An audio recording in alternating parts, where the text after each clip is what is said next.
Hello everyone, my name is Sarah and today we're going to learn about something that's kind of crazy but also very interesting.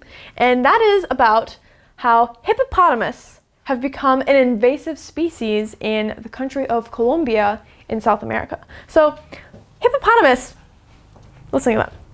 They're not from South America. So how the heck did they end up in Colombia of all places? Well, it's actually a really crazy story and we're going to talk about it right now. Colombia is home to a surprising number of hippopotamuses, an estimated 80 to 100 in fact. So, as we just said, hippopotamus, they're not actually from South America, they're not from Colombia. So it's kind of strange that there would be 80 to 100 hippopotamus just living in Colombia in the wild. So it's a little bit strange. So we can say that it's a surprising number because usually the number that I would think is probably 0. So 80 to 100 is a lot more hippopotamus than I was expecting. So it's pretty surprising. Originating from sub-Saharan Africa, the hippos are over 12,500 kilometers away from their ancestral homeland. So as we said, hippopotamus, they're not from Colombia. They did not exist there in nature until very, very recently. And these hippos, it's not like they were, just born, their ancestors were from Colombia. Their ancestors were from sub-Saharan Africa, which is super far away. It's 12,500 kilometers away. So we can call that their ancestral homeland. So your ancestral homeland, it's where your relatives are from. So for instance, my family immigrated from Italy in, I think, the 1940s. So you could say that my ancestral homeland is probably Italy. But in this case, the ancestral homeland of these hippos is definitely sub-Saharan Africa. So I'm dying to know how they ended up in the country of Colombia. How did these bulky beasts end up so far away from home? Let's see. Pablo Escobar, the notorious criminal and leader of the Medellin drug cartel, bought 4 hippos and transported them to Colombia as part of his private zoo in the 1980s. So just spelling check here. So this word, it looks like Medellin, but this is actually a Spanish word, so you pronounce it Medellin. Medellin.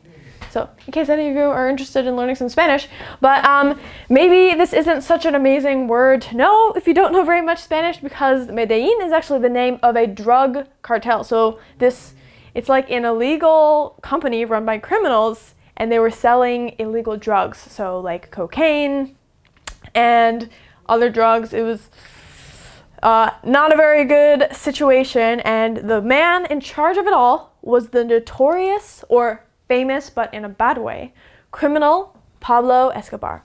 So Pablo Escobar, he was making all this money from selling drugs, I guess, and he used some of that money to buy 4 hippopotamus from sub-Saharan Africa and transport them all the way to Colombia,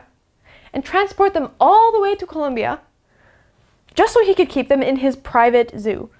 Can you imagine having so much money that you can just buy 4 hippopotamus, just, ship them over from Africa, just have them sitting in your backyard? Oh yeah, like, this is totally normal. This is insane. I can't even afford a cat. How did he have 4 hippopotamus? It's nuts. However, so as I mentioned, Pablo Escobar and Medellin, they're part of a drug cartel, and usually drugs tend to be correlated with violence. So unfortunately for Pablo, but perhaps fortunately for the rest of the world, Pablo Escobar was killed in 1993. So unfortunately for Pablo, but probably fortunately for us and the rest of the world, Pablo Escobar, who was the owner of the hippopotamus, was killed in 1993. And after he was killed, his estate, including his private zoo and his hippos, was just kind of left. No one really knew what to do with it. So the hippos, which were probably pretty hungry, they decided to escape from captivity and have been thriving in the Colombian wilderness ever since. So hippopotamus, they're actually super duper strong. So when they're hungry and they want to eat something, they're going to eat it. they're gonna get out and they're gonna eat it. And so that's how they escaped from captivity, where they're, kept captive, or if you're in captivity, that means you can't move to somewhere else. So a lot of times at zoos, animals are held in either cages or sometimes a kind of exhibit. So it's designed to maybe keep them comfortable, but so they can't escape. But apparently this one didn't work because the hippos did escape. And after that, they've been thriving in the Colombian wilderness. So thriving, that means you're not just alive, you're doing well. You're eating well. So this word thriving right here, that means you're not just living your life, you're living well. You're playing your A game. If you're a hippo, you're probably eating all the time, lying in the sun, having babies. They're thriving. They're doing very, very well. And they're doing this in the Colombian wilderness. So Colombia is famous for having a lot of kind of diverse climates. And Colombia, it's very hot. It's located very close to the equator. So they have rainforests, which are actually quite suitable for the hippos, because it's close in latitude to where the hippos are actually from. So perhaps that's why they're thriving. In that time, they've multiplied from 4 to over 80 and have become an invasive species in the Latin American Republic. So let's think. So in 1993, there were 4 hippopotamus in Colombia. In the year 2020, there are over 80 or maybe even 100. So those 4 hippopotamus, they had babies, and then those babies had babies, and then those babies had babies, and then those babies had babies.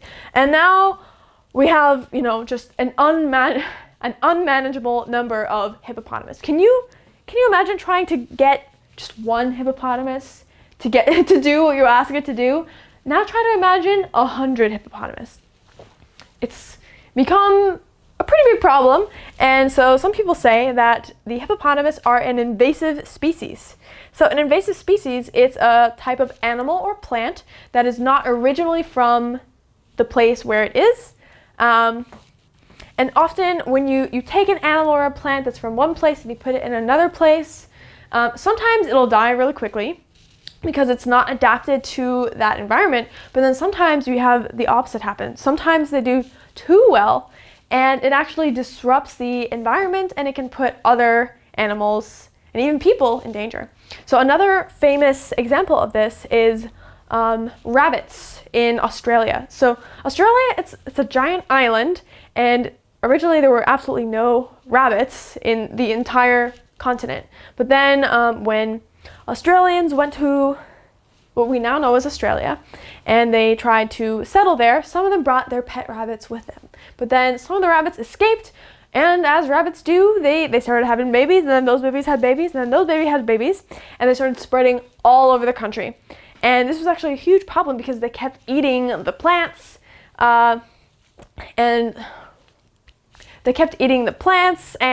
just disturbing other animals. And if the rabbits are eating all of the food, now the other animals can't eat it anymore, right? So it became a huge, huge problem. So literally today, across the continent of Australia, there's a giant fence, and it's called the rabbit-proof fence because it was supposed to prevent the rabbits from spreading all over the country. I'm not sure if it succeeded, but yes. So in the case of Australia, the invasive species are rabbits, but in Colombia, they have invasive species called hippopotamus.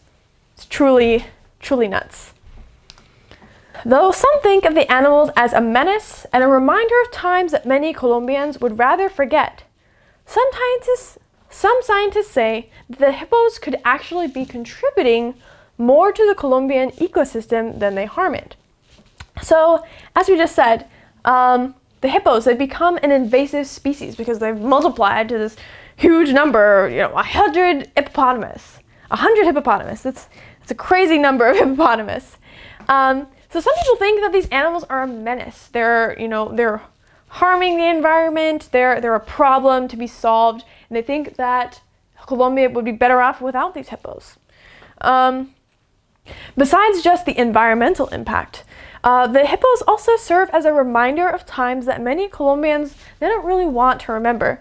Because as I mentioned before, Pablo Escobar, who was the owner of these hippos and the guy who brought them all the way over there, the reason why he had so much money to have, a private zoo with 4 hippos in it was because he was selling drugs in the country of Colombia. And this was a really difficult time for the country of Colombia because basically the whole government was corrupt. Basically, Pablo Escobar, he could just buy his way out of anything, and it caused a lot of problems, a lot of violence, and a lot of sad times.